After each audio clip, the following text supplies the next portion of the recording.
Securities market are subject to market risks. Read all the related documents carefully before investing. Please read the risk disclosure documents carefully before investing in equity shares. ये disclaimer आपने जरूर कहीं ना कहीं सुना होगा। TV screens पर, mobiles में, ऐड में, बहुत सारी जगह इसको लेकर आपके मन में बहुत सारे डाउट्स भी होंगे।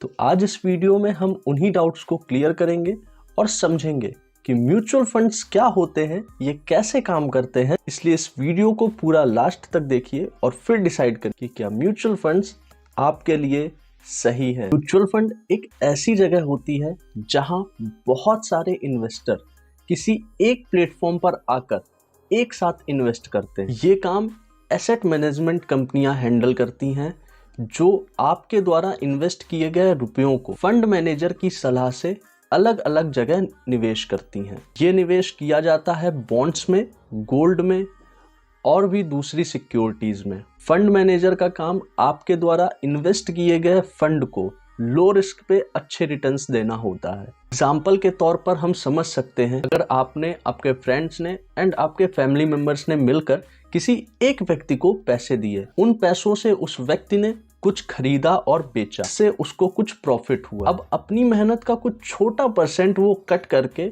बाकी सारे रुपए सबको वापस कर देता है प्रॉफिट के साथ। इसी तरह आपके द्वारा इन्वेस्टेड रुपयों से जो रिटर्न मिलता है, एसेट मैनेजमेंट कंपनीज उसका कुछ परसेंट एज अ ब्रोकरेज अपने पास रख लेती हैं और बचे हुए सारे पैसे इन्वेस्टर को वापस मिल जाते हैं रिटर्न रेट पर। म्यूचुअल फंड में इन्वेस्टमेंट के लिए सेबी द्वारा बहुत सारी एसेट मैनेजमेंट कंपनीज लिस्टेड हैं, जो बहुत सारे म्यूचुअल फंड्स लॉन्च करती हैं, जैसे HDFC, ICICI Prudential, Axis, SBI, Birla sun life, Tata, Reliance etcetera etcetera. Market में बहुत टाइप के म्यूचुअल फंड एग्जिस्ट करते हैं, जिनमें दो हैं, open ended fund and close ended fund. Open ended fund में आप कभी भी पैसे इन्वेस्ट कर सकते हैं और कभी भी निकाल सकते हैं, जबकि क्लोज एंडेड फंड में एक टाइम लिमिट होती है जिसे मैच्योरिटी पूरी होने के बाद ही निकाल सकते हैं। AMC के एक्सपर्ट्स आपके पैसे को कहाँ इन्वेस्ट कर रहे हैं, इसके बेसिस पर कुछ popular category of mutual funds हैं: equity mutual fund, debt mutual fund and hybrid mutual fund. पहले बात करते हैं इक्विटी म्यूचुअल फंड की।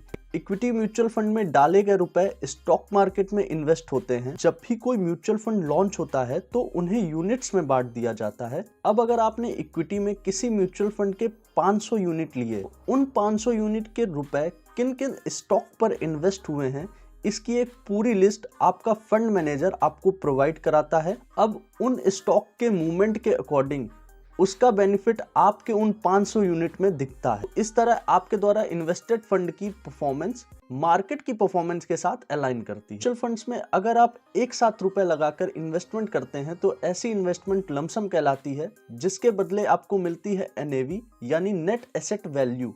इक्विटी में जो अगली कैटेगरी है वो है डाइवर्सिफाइड इक्विटी फंड की। इसमें फंड मैनेजर द्वारा अलग अलग कंपनीज में इन्वेस्टमेंट की जाती है, जिससे रिस्क रेशियो कम रहता है। इक्विटी में ही एक और टाइप है सेक्टोरियल म्यूचुअल फंड। इसमें फंड मैनेजर द्वारा किसी एक सेक्टर की कंपनीज में इन्वेस्टमेंट की जाती है, like pharma, IT, FMCG, agriculture. ऐसे किसी एक स्पेसिफाइड सेक्टर को ले लेते हैं और उसमें इन्वेस्टमेंट की जाती है। अगला टाइप है इक्विटी लिंक्ड सेविंग स्कीम यानी ELSS। ये एक क्लोज एंडेड फंड होता है। इसमें आप म्यूचुअल फंड से होने वाले प्रॉफिट पर टैक्स बचा सकते हैं। इसमें फंड मैनेजर हाई रिस्क और हाई रिटर्न वाली जगह इन्वेस्ट करता है। इक्विटी में नेक्स्ट कैटेगरी आती है इंडेक्स फंड की। इसमें AMC द्वारा निफ्टी एंड सेंसेक्स की टॉप परफॉर्मिंग कंपनीज में इन्वेस्टमेंट की जाती है, जिससे ये फंड निफ्टी एंड सेंसेक्स के प्राइस के अकॉर्डिंग ऊपर नीचे आते जाते रहते हैं। निफ्टी एंड सेंसेक्स क्या होते हैं वो आपको मेरे पिछले वीडियो में मिल जाएगा, जिसका लिंक मैं आपको इस वीडियो के डिस्क्रिप्शन में दे दूंगा, आप वहां से जाकर उसे देख सकते हैं। अब आते हैं second category of mutual fund यानी डेप्थ म्यूचुअल फंड पर। इसमें investment government bonds, debenture, treasury में करते हैं। इसमें रिस्क एंड रिटर्न्स दोनों लो होते हैं, क्योंकि ये गवर्नमेंट सिक्योरिटीज होती हैं। थर्ड पॉपुलर कैटेगरी है हाइब्रिड म्यूचुअल फंड। ये मिक्सचर होते हैं depth plus equity mutual funds के। इसमें रिस्क और रिटर्न दोनों मिड लेवल पर होता है। ये हो गई म्यूचुअल फंड की कुछ पॉपुलर कैटेगरी। बट अगर आप एक बिगनर हैं जो कम पैसों में इन्वेस्टमेंट स्टार्ट करना चाहते हैं, तो हर मंथ एक बहुत ही मिनिमम अमाउंट से आप म्यूचुअल फंड में SIP के तौर पर इन्वेस्टमेंट स्टार्ट कर सकते हैं। SIP होता है सिस्टमैटिक इन्वेस्टमेंट प्लान, जिसमें आप हर मंथ एक फिक्स्ड अमाउंट इन्वेस्ट कर सकते हैं जो आपके अकाउंट से हर मंथ एक इंस्टॉलमेंट की तरह कट होकर SIP में जाती रहती है एंड बाद में वो आपको एक बड़ा अमाउंट बनकर मिलता है। अगर आपको हमारा ये वीडियो अच्छा लगा तो अपने फ्रेंड्स एंड फैमिली में शेयर करिए, साथ ही कमेंट करके हमें बताइए जिससे हम अपने वीडियोस में और इम्प्रूवमेंट ला सकें।